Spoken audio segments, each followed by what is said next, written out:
बिस्मिल्लाहिर्रहमानिर्रहीम। अस्सलाम वालेकुम।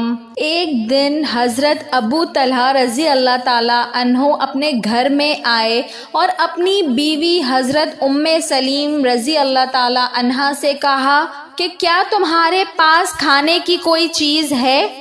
मैंने हुजूर सल्लल्लाहु अलैहि वसल्लम की कमज़ोर आवाज़ से ये महसूस किया कि आप भूखे हैं। उम्मे सलीम रज़ी अल्लाह ताला अन्हा ने जौ की चंद रोटियां दुपट्टे में लपेट कर हज़रत अनस रज़ी अल्लाह ताला अन्हा के हाथ आपकी खिदमत में भेज दी।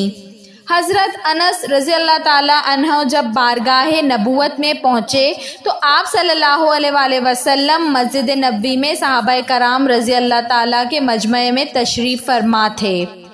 आप सल्लल्लाहु अलैहि वसल्लम ने पूछा कि क्या अबू तलहा ने तुम्हारे हाथ खाना भेजा है?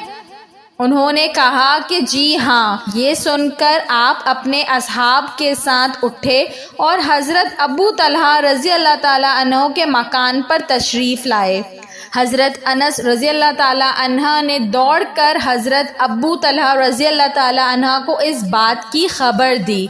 उन्होंने बीबी उम्मे सलीम से कहा कि हुजूर सल्लल्लाहु अलैहि वसल्लम एक जमात के साथ हमारे घर में तशरीफ़ ला रहे हैं। हज़रत अबू तलहा रज़ी अल्लाह ताला अन्हो ने मकान से निकल कर नहायत ही गर्म जोशी के साथ आपका इस्तकबाल किया। आपने तशरीफ़ लाकर हज़रत बीबी उम्मे सलीम रज़ी अल्लाह ताला अन्हा से फरमाया कि जो कुछ तुम्हारे पास हो ले आओ। उन्होंने वही चंद रोटियां पेश कर दी जिनको हज़रत अनस रज़ी अल्लाह ताला अन्हो के हाथ बारगाह रिसालत में भेजा था। आप सल्लल्लाहु अलैहि वसल्लम के हुक्म से उन रोटियों का चूरा बनाया गया और हज़रत बीबी उम्मे सलीम रज़ी अल्लाह ताला अन्हा ने उस चूरे पर बतौर सालन के घी डाल दिया।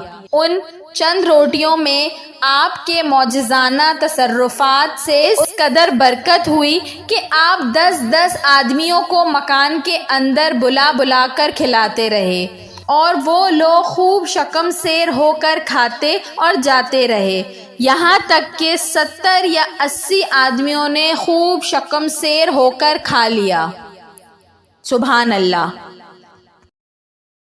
वीडियो पसंद आई हो तो इसको ज़रूर लाइक करिएगा और ऐसी मज़ीद अच्छी वीडियोस देखने के लिए मेरे चैनल उर्दू कहानी घर को सब्सक्राइब कर लीजिए। Thanks for watching. अल्लाह हाफ़िज़।